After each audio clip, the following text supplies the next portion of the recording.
He's normally here on the show. Of course, Anthony Smith I'm talking about. We mentioned that he lost a very close person, friend, someone that he would refer to as probably family, a mentor, his coach.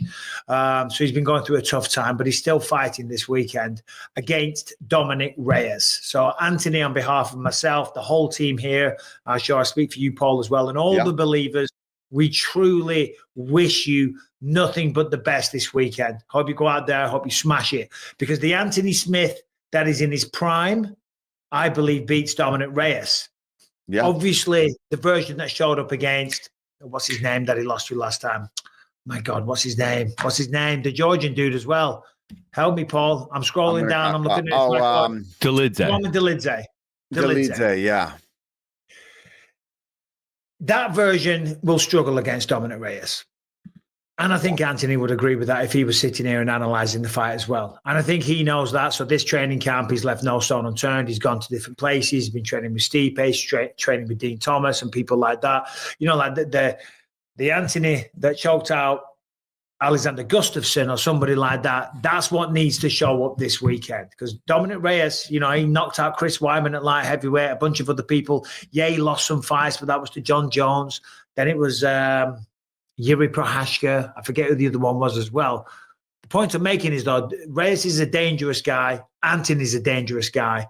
What do you think about that fight? I think it's interesting. You're right, because for a while, everybody had counted out Dominick Reyes. He was on a really 4-fight losing streak, lost to Jones, Blachowicz, Prohaska, and then Ryan Spann. But then just recently in his last fight, he finally got that confidence back, right? He didn't quit on himself, and he came back after being on a 4-fight losing streak, and he beat Dustin Jacoby, who's a fantastic striker, and he finished him. And I think getting that confidence back for somebody like Reyes, I think is going to be huge. Now he's going to come in here knowing that he's still got the ability to knock guys out. And Anthony, I'm curious to see, when you deal with a tragedy, it can do a lot of things to the human psyche, right? It can really bring you down. It can be hard to get motivated. Or like we were just talking about when we were mentioning Jamal Hill, you can take that adversity and you can turn it into fuel. You can turn it into the fire in the gym and go in there and be more motivated. And based on the sounds of things, when we've talked to him and you're talking about training with different people, moving around, getting different looks, hopefully he's going to use all that to go out there. And I think if he can get in close, use his striking. And I think Anthony, man, I want to see him get back to that grappling. He showed it in that one fight with that guillotine choke. He's always got the ability to finish you on the ground.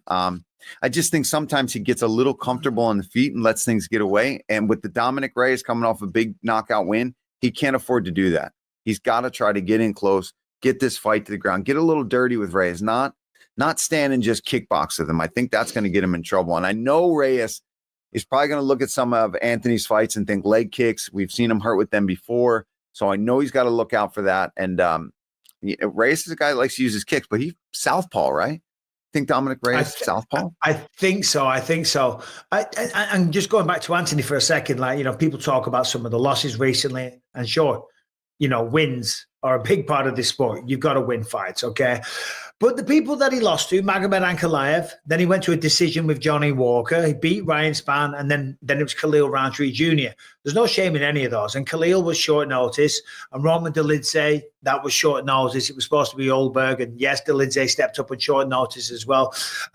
This one isn't short notice. He's left no stone unturned. I know he's very, very focused, but the losing of a very, very close friend and mentor, it's far from ideal. Having to jump on, because we were talking about this in New York, and because we were talking about this in New York, if you recall, and just for me as a friend, because I care for Anthony and I truly wish him the best, and I hope he gets success this weekend. It's a tricky one, because that's got to be a distraction. You're going to be sad, but you had a very different take. Well, I mean, I look, this is a guy who, Anthony, you know, both on the air, you know, and to us, you know, he's had the mental edge, let's say, over Dominick Reyes for quite some time, right? Calling him the ghost of Dominick Reyes and all those things. And I think this is somebody who Anthony has wanted to fight. He's called out a number of times. It's somebody who I think he'll definitely get up and get excited to fight. And with this weighing on him. It was also part of the conversation we're having, like, that taking this and turning it into fuel and motivating you and getting the best possible version of Lionheart Smith. This feels like the best opponent for him, in a fight that, like I said, he's mentally been prepping for the better part of like a half decade now. And I think I have absolutely no qualms about this one. This is, as soon as this fight was booked, I was like, okay, that's a win for Anthony. Let's keep it moving. Well, listen, and if Anthony sees this, he'll probably give me shit. You're a really good friend by saying that.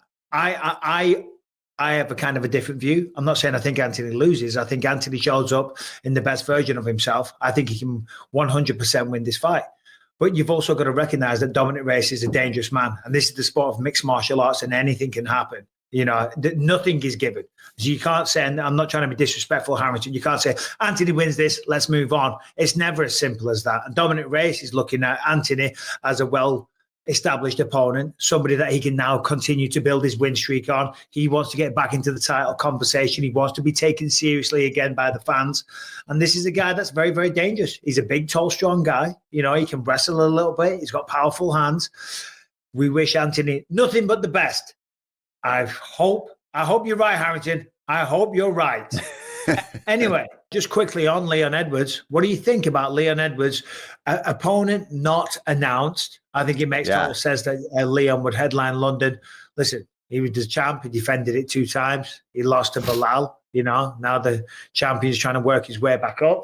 Said he's fighting in London. Didn't mention an opponent. I'm looking at the welterweight rankings right now. If I was to make a guess, and it is a guess, it's Bilal, Leon, Kamaru, Shavkat, Sean Brady, Jack Della Maddalena, Colby Covington, Ian Machado, Gary, Gilbert Burns. For some reason, I don't know why, I think Gilbert Burns, that's speaking to me. I think Gilbert Burns, Leon Edwards. What do you think? What's your pick? Because I don't know. I have no idea. I don't know. Gilbert's coming off some losses. Leon obviously just lost the belt recently. A buddy of mine, obviously, is Sean Brady, who's surging again as a welterweight. I think the only thing that holds that back from happening is that it's another grinder and wrestler type, just similar to Bilal, that might make that matchup not happen. But as far as looking at the rankings, I would say Jack Della and Sean, as terms of, people rising up to get that shot against somebody like Leon, make the most sense. But I think it's going to come down to what kind of fight are they looking for? What do they want? Especially since it's Leon in London, fighting in the home country. Do you want him facing a guy like a young Sean Brady who's going to try to get a hold of you? You can't do that to Leon again. I'm like, what's your problem with Leon Edwards? You're going to take that's what I'm saying. I'm just saying. Bilal Muhammad. And you're going to have the guy loses to Bilal Muhammad. And there's, by the way, your comeback fight is against Sean Brady. So I would say you can stick that up your ass. No, it's not. No, it's not. But Jack Della, but when's the pay-per-view in Australia? February. Oh wait, Jack still dealing with an injury to like that infection in his arm and things like that? I don't know. I don't know anything about the paper. So that's they may just not have guys. That's where it may be further down the rankings then. If it's not a guy like So I think for the JDM injury, that's what took him out of the Shavkat fight. That has since healed up, and he has said that he fully plans on being on that pay-per-view in February. Oh, really? Really? Because I was going to say Leon Edwards. I'm telling you, I think it's going to be Sean. And by the way, I'm not saying that Leon can't beat him. I'm just saying stylistically, it's a nightmare. It's a tough fight coming back, fighting in hometown.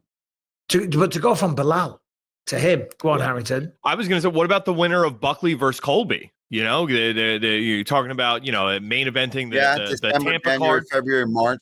That's possible. So you have the turnaround time. You have the build, all the pay-per-view stuff from Colby versus Leon. Or if Buckley wins, it's new blood.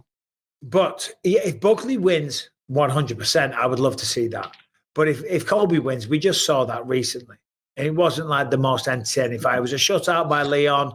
Yeah, I'm sure Colby would love a chance at redemption. But, anyway, All right, today's episode is sponsored by Unbound Merino, which specializes in all kinds of clothing made from merino wool, which is moisture wicking, temperature regulating, and extra comfortable for all sorts of travelers. Let me tell you, all new customers will get 15% off with the code BELIEVE when you go to the website unboundmerino.com. As I say, Unbound Merino offer timeless, versatile clothing that will have you looking good and feeling great in any situation, whatever it is that you need. By the way, the socks, they are a game changer, but they've got t-shirts, they've got chinos, they've got sweaters, they've got all the basics that a man or a woman is going to need when they are on the road. And one of the big benefits of merino wool is how much easier it is for packing, because look, listen, merino wool has a naturally odor resistant quality to it, so you can wear them multiple times. Okay, so you don't have to pack as much stuff. So